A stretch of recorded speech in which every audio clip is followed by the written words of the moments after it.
Alors je vous invite à prendre Ésaïe 39 au verset 4. Ésaïe 39, verset 4. Ésaïe dit encore: Qu'ont-ils vu dans ta maison? Ézéchias répondit: Ils ont vu tout ce qui est dans ma maison. Il n'y a rien dans mes trésors que je leur ai fait voir. Amen. Que l'Éternel bénisse l'influence de sa parole dans nos cœurs.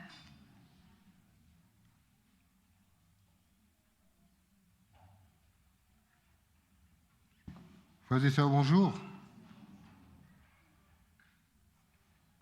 Laissez-moi voir la main de ceux qui sont toujours en vacances. Très bien. J'ai passé 1 mois et demi en Guadeloupe et j'avoue que j'aurais voulu emmener toute la Guadeloupe avec moi en rentrant ici. Mais ce n'était pas possible. L'avion était trop petit. Alors pour ceux qui ont l'occasion de bénéficier des vacances, profitez encore de vos vacances. Amen. Ce matin, le texte de méditation nous conduit dans le livre d'Ésaïe et peut-être que nous ferons un passage dans le livre des Chroniques. Je lis pour vous dans Ésaïe chapitre 39, versets 4 à 6, ce qui est dit. Ésaïe dit encore: Quand il vit dans ta maison, Ézéchias répondit: Ils ont vu tout ce qui est dans ma maison. Il n'y a rien dans mes trésors que je ne leur ai fait voir. Alors, Ésaïe dit à Ézéchias: Écoute la parole de l'Éternel. Voici les temps viennent où l'on emportera à Babylone tout ce qui est dans ta maison, ce que tes pères ont amassé jusqu'à ce jour, et il ne restera rien, dit l'Éternel. Et l'on prendra tes fils qui seront sortis de toi, que tu auras engendrés pour en faire des eunuques dans les palais du roi de Babylone. Prions ensemble. Tendre Père, nous bénissons ton nom pour ta parole qui est prononcée. Alors que je vais prendre la parole, efface-moi et permets que ton nom soit glorifié à travers le temps que nous passerons dans la méditation. Fais taire toutes les voix ennemies pour nous empêcher d'entendre ce que tu veux nous dire de manière personnelle. Mais en toute chose, que ton nom soit béni, que ton nom soit loué et que toi seul sois élevé. Nous t'avons prié au nom de Jésus. Amen.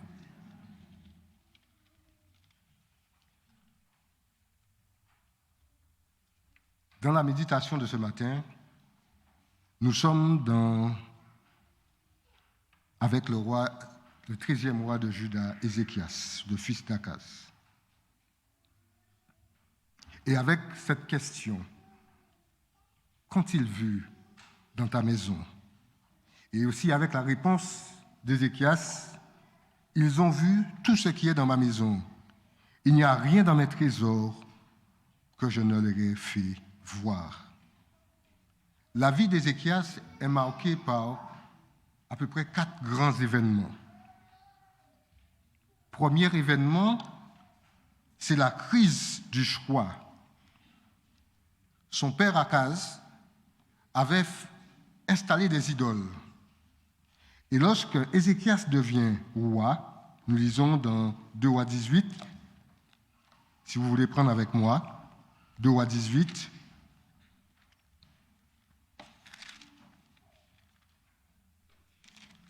à partir du verset 1er, et nous nous arrêterons sur le verset 4. La Bible nous dit que la 3e année d'Osée, fils d'Éla, roi d'Israël, Ézéchias, fils d'Akaz, roi de Juda, régna. Il avait 25 ans lorsqu'il devint roi, et il régna 29 ans à Jérusalem. Sa mère s'appelait Abi, fille de Zacharie. Il fit ce qui est droit aux yeux de l'Éternel, entièrement comme avait fait David son père.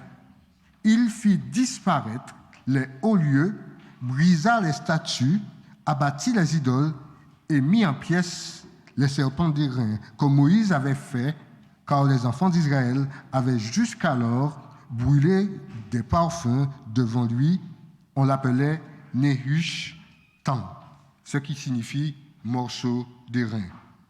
Il choisit d'abandonner les idoles de son père, Akaz, et débarrassa le royaume de l'idolâtrie. Nous avons lu qu'il fit disparaître les hauts lieux.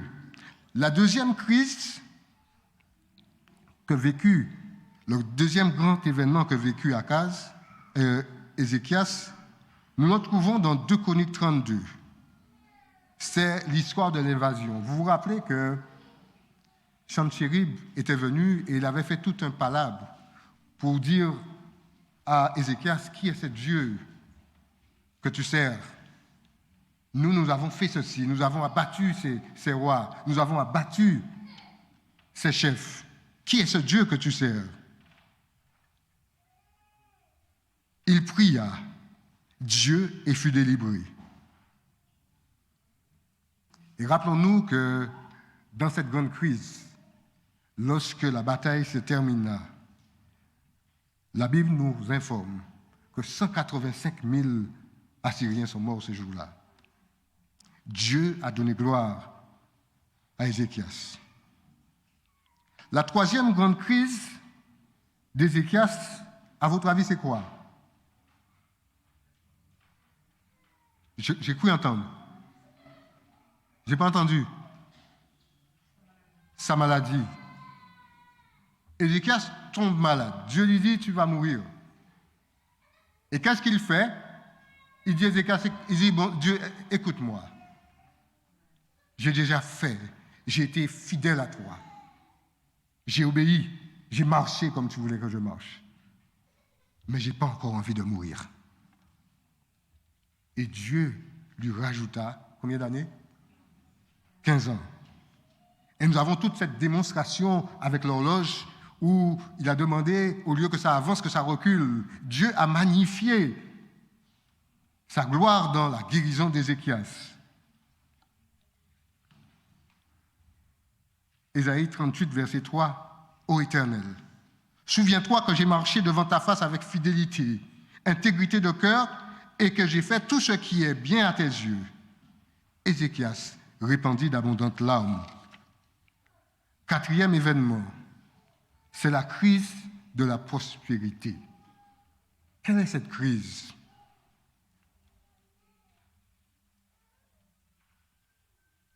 Il manifesta son orgueil. Et au lieu de présenter Dieu aux émissaires, aux ambassadeurs du roi de Babylone, il leur dit, je suis riche, j'ai des trésors, j'ai une merco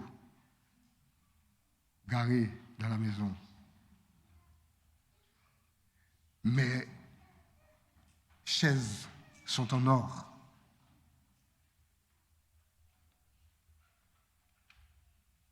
Dieu, cependant, envoya Ésaïe lui poser une question qui valait son pesant d'or. Qu'ont-ils vu dans ta maison? Ézéchias répondit, ils ont tout vu, ils ont vu tout ce qui est dans ma maison. Il n'y a rien dans mes trésors que je ne leur ai fait voir. Dieu, par l'intermédiaire d'Ésaïe, pose des questions à Ézéchias. Mais Dieu pose des questions, ce n'est pas la première fois que Dieu pose des questions. Et depuis l'entrée du péché dans le monde, Dieu questionne l'homme. Dans quel but? C'est dans l'initiative de s'approcher de l'homme. Que l'homme puisse rentrer dans le plan de Dieu. Et à Adam, quelle est la question qu'il lui pose? Où es-tu? Dieu savait où était Adam. Mais remarquons que Dieu prend toujours l'initiative avec nous. Où es-tu? Il est à la recherche de son fils égaré. Dieu, de manière indirecte, pose des questions à ses enfants. Où es-tu, Adam? Qui t'a appris que tu es nu? Est-ce que tu as mangé de l'arbre dont je t'avais défendu de manger? À Ève, Dieu lui pose une seule question. Pourquoi as-tu fait cela? Pourquoi as-tu fait cela? Ces questions traduisent le désir de Dieu. Lorsque les hommes cherchent à lui échapper, comme Adam, à se cacher de lui à cause de leur désobéissance, il désire les retrouver et plus encore, son souhait est de les voir marcher à ses côtés. Amen. Renouer avec l'homme déchu. Ces questions traduisent aussi le fait que Dieu veut nous mettre quelquefois face à nos responsabilités. Et quelquefois, quand nous désobéissons à Dieu, nous ne voulons pas faire face. Nous commençons à pleurer, nous commençons à pleurnicher, nous commençons à dire que ce n'est pas juste. Mais Dieu nous pose des questions pour nous mettre en face de nos responsabilités. Ainsi, il pose la question à Ève, pourquoi as-tu fait cela?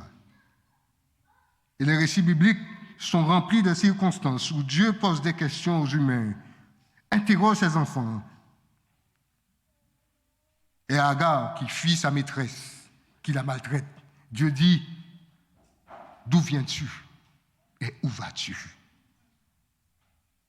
Avez-vous déjà été questionné par Dieu, frères et sœurs?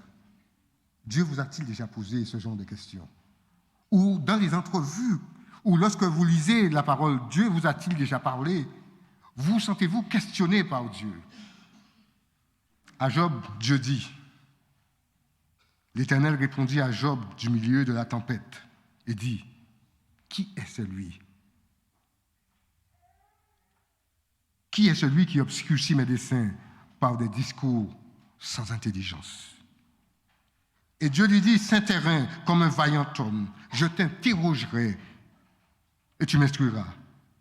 Et Dieu pose des questions à Job. Il cherche quelque chose avec Job. Où étais-tu quand je fondais la terre? Dis-le si tu as de l'intelligence. Qui a fixé les dimensions? Le sais-tu? Ainsi, chers amis, frères et sœurs, Job, cet homme déclaré intègre, lui-même au centre du conflit cosmique entre le Créateur et la créature, après ces questions, il reçoit une nouvelle révélation du Dieu de l'univers qui est exprimée en ces termes. Et nous lisons dans Job 42, versets 2 à 6, « Je reconnais que tu peux tout et que rien ne s'oppose à tes pensées. Quel est celui qui a la folie d'obscurcir mes desseins? » Et la réponse, oui, j'ai parlé sans les comprendre, des merveilles qui me dépassent et que je ne conçois pas. Écoute-moi et je parlerai, je t'interrogerai, tu m'instruiras. Et Job fait une déclaration. Rappelons-nous que Job, ce n'est pas les hommes qui disent que Job est intègre.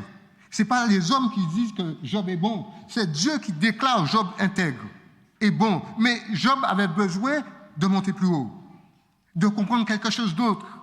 Et là, après le discours de Job et les questions de Dieu, Job offre une réponse. Il dit quelque chose. Mon oreille avait entendu parler de toi, mais maintenant, mon œil t'a vu. Il a fait une expérience qui a changé sa façon de voir Dieu.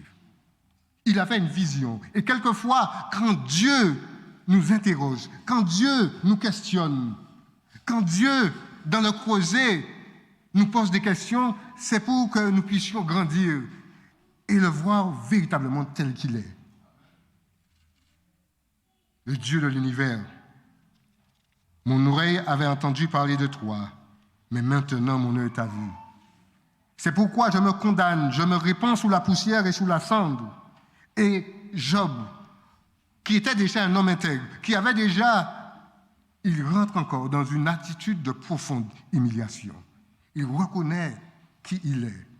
Je me répands sous la poussière et sous la cendre. Rappelons-nous que la poussière et la cendre étaient la manière dont les hommes s'humiliaient devant Dieu et prenaient le sac. Dieu fait tomber des yeux de Job le voile réducteur sur lui. Quelquefois, nous ne voyons pas Dieu tel qu'il est. Et nous avons une vision d'un petit Dieu. Quelquefois, c'est notre culture. Quelquefois, c'est notre éducation qui nous donne ça. Mais Dieu veut que nous puissions avoir la vraie vision de qui il est. Et c'est pour ça qu'il rentre dans cette communication avec Dieu. Mon oreille avait entendu parler de toi, mais maintenant, mon œil t'a vu. Et dans le Nouveau Testament aussi, Jésus pose des questions. Rappelez-vous la question à l'aveugle Bartimée. Il entend que Jésus passe et il crie « Fils de David, aie pitié de moi !» Et quelque part, il est empêché. Et puis finalement, quand on l'amène à Jésus, que se passe-t-il? Jésus est devant lui. Et Jésus lui pose une question. Que veux-tu que je te fasse? Et lui leur répond, Seigneur, que je recouvre la vue. Et quelquefois, Dieu s'approche de vous et moi et nous demande, Germain, que veux-tu que je te fasse? Peut-être moi, c'est que mes yeux s'ouvrent. Mais chacun de nous, Dieu veut faire quelque chose pour nous. Et Dieu nous pose cette question, que veux-tu que je te fasse? La réponse est entre vos mains. Maintenant, les questionnements de Dieu ne sont pas toujours, c'est pas tout le temps que ça aboutit à une heureuse situation.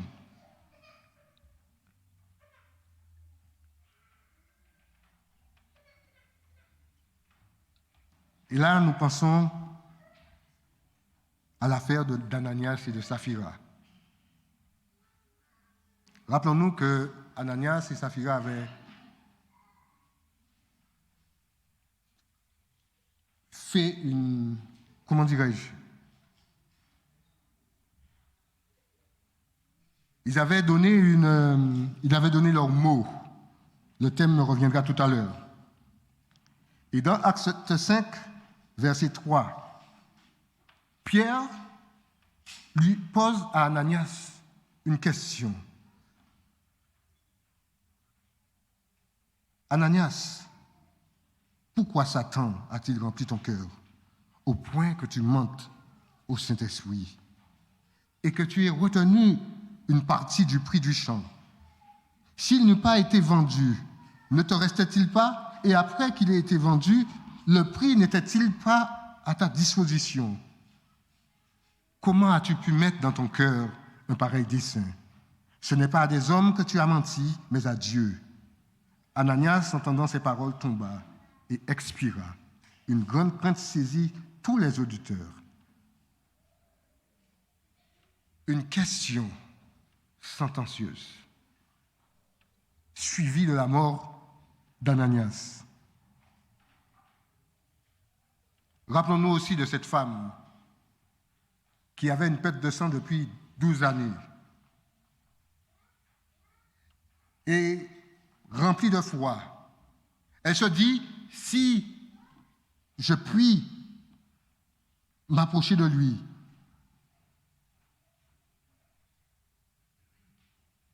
elle s'approcha pleine de confiance de Jésus pour recevoir la guérison. Elle se disait, si je puis toucher le bord de ses vêtements. Et lorsqu'elle touche le bord de ses vêtements, elle est guérie. Mais Jésus, voulant magnifier sa foi, lui pose une question dans la foule. Qui m'a touché?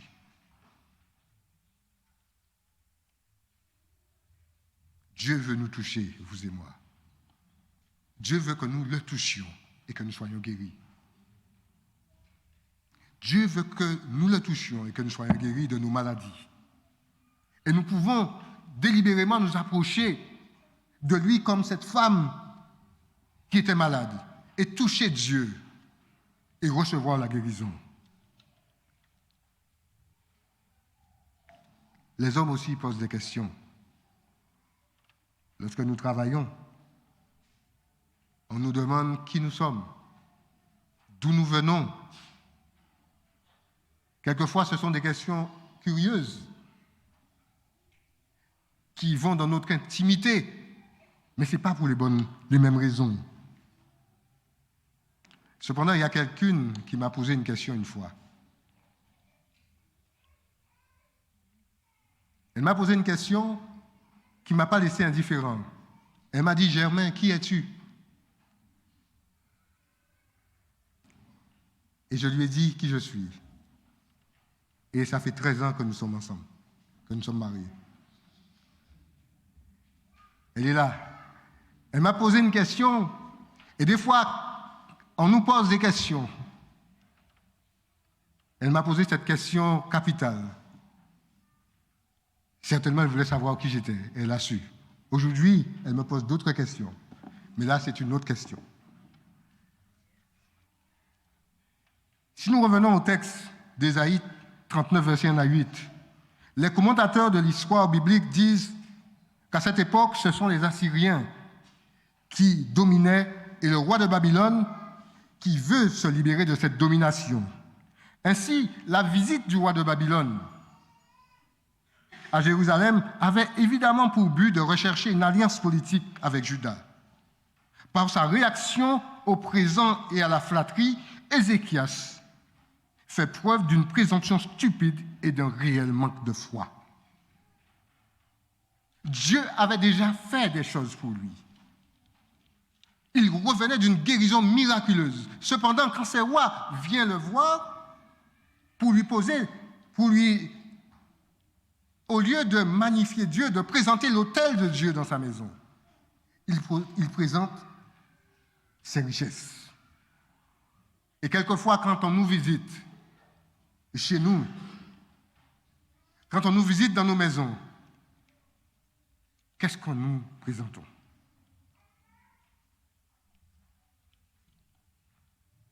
L'homme dont la foi a résisté à l'intimidation assyrienne par la puissance de Dieu succombe maintenant à la flatterie de Babylone.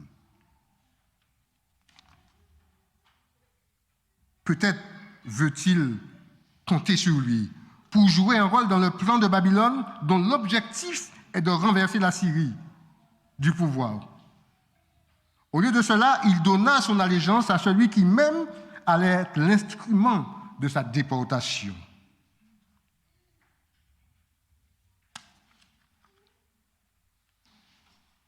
Dans Prophète et Roi, dans le chapitre où on parle des ambassadeurs de Babylone, Madame White dit ceci: « Mais l'orgueil et la vanité s'emparèrent du cœur d'Ézéchias pour s'exalter lui-même. Il déploya au regard plein de convoitise des ambassadeurs. Pour s'exalter lui-même, il déploya au regard de convoitise des ambassadeurs. Et la Bible, elle dit, si Ézéchias avait profité de l'occasion qui lui était offerte pour rendre témoignage à la puissance, à la bonté et à la compassion du Dieu d'Israël, les rapports des ambassadeurs auraient été comme une lumière perçant les ténèbres. Mais Ézéchias se plaça lui-même au-dessus de l'Éternel des armées. Il ne répondit point aux bienfaits qu'il avait reçus, car son cœur s'éleva. Les conséquences en furent désastreuses. Il fut révélé à Ésaïe que les ambassadeurs, en entrant chez eux, avaient parlé de toutes les richesses d'Israël et que le roi de Babylone et ses conseillers conçurent le projet de s'emparer pour s'enrichir, pour enrichir le pays. Et Madame White continue et dit, Ézéchias avait commis une erreur impardonnable. La colère de l'Éternel fut sur lui et sur Juda et Jérusalem.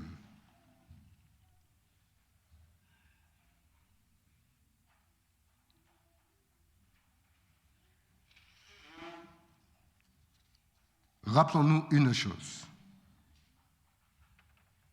Quel que soit l'élément dans lequel nous choisissons de nous confier à la place de Dieu, je répète cela, quel que soit l'élément dans lequel nous choisissons de nous confier à la place de Dieu, il finira un jour par se retourner contre nous et nous détruire. Dieu doit être le premier. Et dans cette crise, dans cette question, Dieu voulait être magnifié.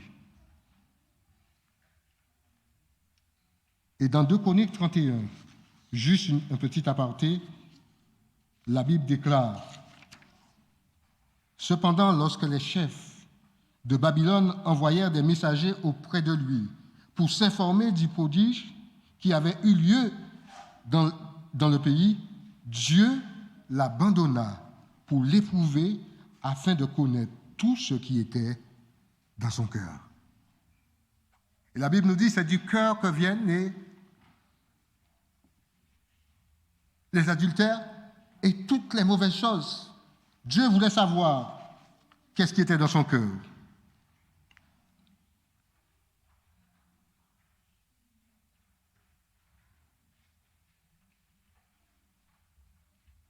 Il s'allie en quelque sorte avec Babylone. Une chose que nous devons nous rappeler encore, Babylone est plus qu'une ancienne culture. Il représente tout ce qui dans le monde est opposé à Dieu. Et de la Genèse à l'Apocalypse, nous voyons Babylone. Il y a la tour de Babel. Et à la fin, nous entendons Dieu dire « Sortez de Babylone, mon peuple ». Ézéchias s'allie à l'ennemi de Dieu. Ce matin, une question se pose. Que voit-on dans ma maison? Que voit-on dans nos maisons? Le texte de Chroniques, 2 Chroniques 32, verset 31, pousse à la réflexion. Notre cœur est-il tout entier à Dieu?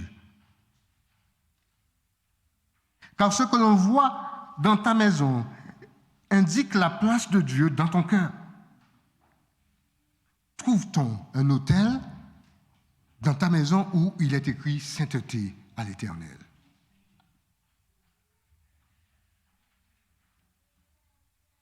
Trouve-t-on un autel où il est écrit gloire et honneur à l'Éternel?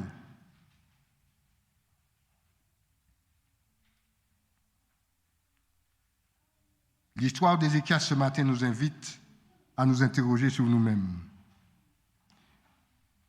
Dans le prophète et roi, la servante du Seigneur fait une déclaration qui devrait nous pousser à réexaminer nos voies. Alors que Paul nous dit dans Éphésiens 5, verset 16, « Rachetons les temps, car les jours sont mauvais. » Je lis pour vous dans Prophète et roi. La faute d'Ézéchias, qui faillit à sa mission lors de la visite des envoyés du roi de Babylone, est riche d'enseignements pour tous. Nous devrions parler davantage des bénédictions précieuses qui découlent de notre expérience religieuse, de la bonté et de l'amour incomparable de notre Sauveur. Lorsque le cœur et l'esprit débordent de l'amour divin, il n'est pas difficile de faire part à d'autres de ce qui constitue la vie spirituelle. Les pensées élevées, les nobles aspirations, la nette acceptation de la vérité, les intentions désintéressées, les élans de foi et la sainteté trouveront leur expression dans des termes qui révèlent les trésors du cœur. Ceux qui nous côtoient chaque jour ont besoin de notre aide et de nos conseils. Ils peuvent se trouver dans une condition telle qu'un mot prononcé à bon escient sera comme un clou enfoncé au bon endroit.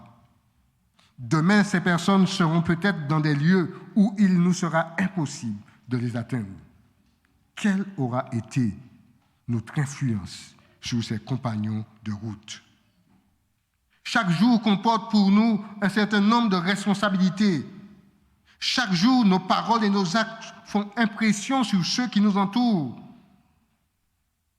Comme nous devrions prendre garde à ce que nous disons, à ce que nous faisons. Et quelquefois, nous avons tendance à dire « je suis comme ça ». C'est mon caractère qui est comme ça. C'est ma manière de faire qui est comme ça. On doit m'accepter comme je suis. Mais le Seigneur me demande d'aller plus loin, de monter plus haut, de monter un échelon plus haut avec lui.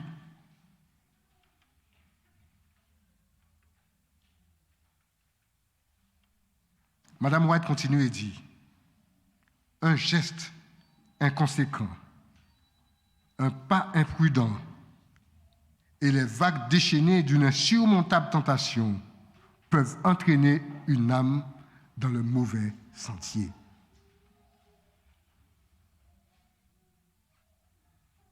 Nous avons une grande responsabilité en tant que chrétiens, celle de représenter Christ, d'être ses ambassadeurs. Tout ce que nous faisons doit être millimétré sous la puissance du Saint-Esprit. Parce que sans ça, nous ferons des gestes qui auront une répercussion jusque dans l'éternité.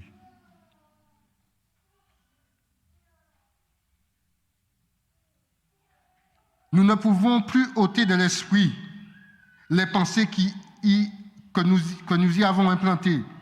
Je reprends la phrase. Un geste inconséquent, une parole imprudente et les vagues déchaînées d'une insurmontable tentation peuvent entraîner une âme dans le mauvais sentier. Nous ne pouvons plus ôter de l'esprit les pensées que nous y avons implantées.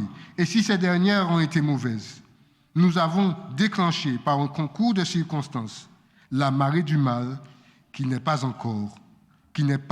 en notre pouvoir d'endiguer. Des fois, nous posons des actes et nous ne nous rendons pas compte que lorsque nous avons posé cet acte, nous ne pouvons pas revenir dessus et nous ne pouvons pas le corriger.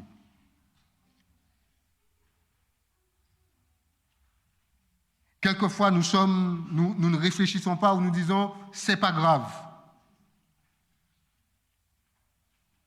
Mais aujourd'hui, le Seigneur nous dit, à travers la bouche de la servante du Seigneur, faites attention à vos actes. Alors la question revient, qu'ont-ils vu dans ta maison? Que voit-on dans ta maison? Que voit-on? Alors, je vais reprendre la question. Comment te voit-on dans ton travail? Comment te voit-on dans ton entourage? Comment te voit-on dans tes relations sociales? Est-ce que tu es celui qui allume la mèche? Est-ce que tu es celui qui enlève sa veste?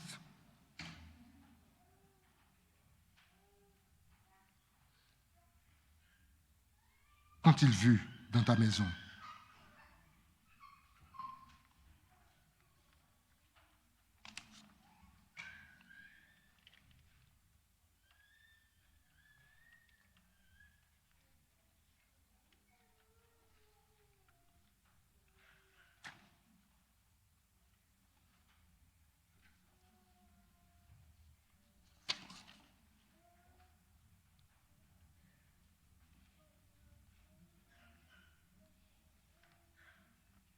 Dans Philippiens 4, verset... Le temps que je trouve le passage, 8 et 9.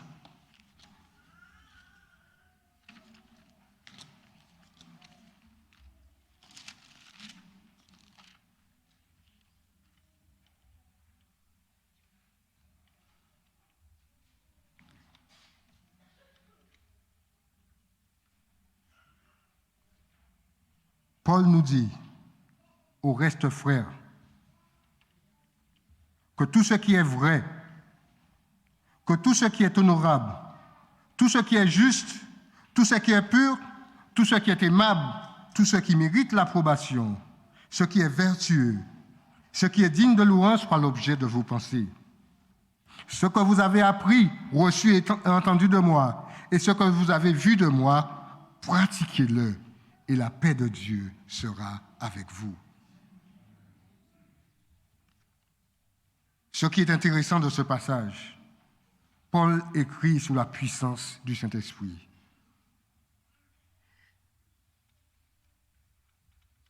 Et Jésus avait dit, dans Jean 3, verset 39, il me semble, si je ne m'abuse, « Celui qui croit en moi, des fleuves d'eau vive couleront de son sein. » Et il dit cela de l'esprit que devaient recevoir ceux qui croyaient en lui.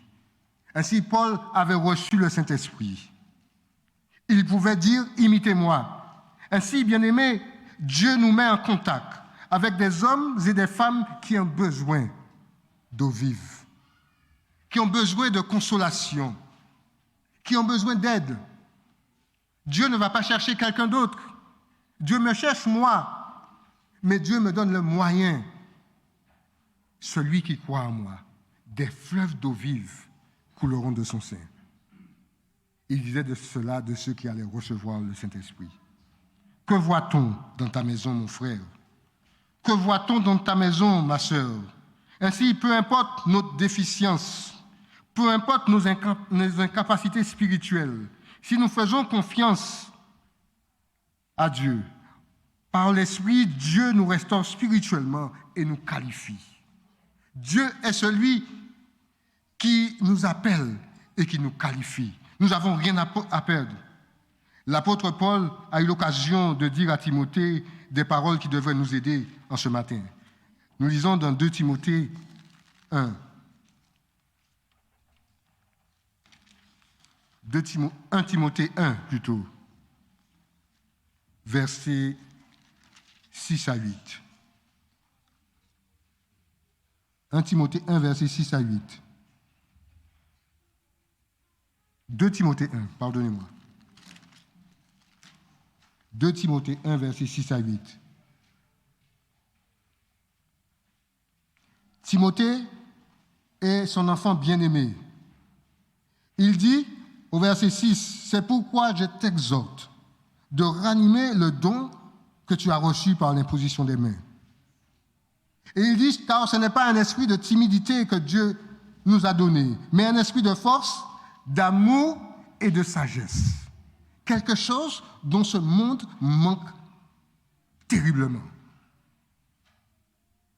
N'aie donc pas honte du témoignage à rendre à notre Seigneur, ni de moi son prisonnier, mais souffre avec moi pour l'Évangile.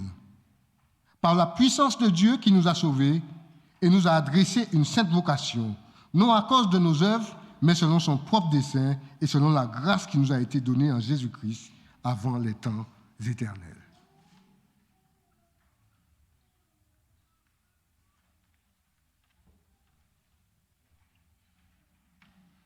Madame White nous dit, toujours dans Prophète et Roi, après les paroles que j'ai dites en avant, mais si d'autre part, notre exemple contribue à développer chez autrui de bonnes tendances, nous aurons offert la possibilité de faire le bien. À son tour, notre prochain exercera une influence salutaire autour de lui. C'est ainsi que des centaines de milliers de nos semblables subiront inconsciemment notre influence.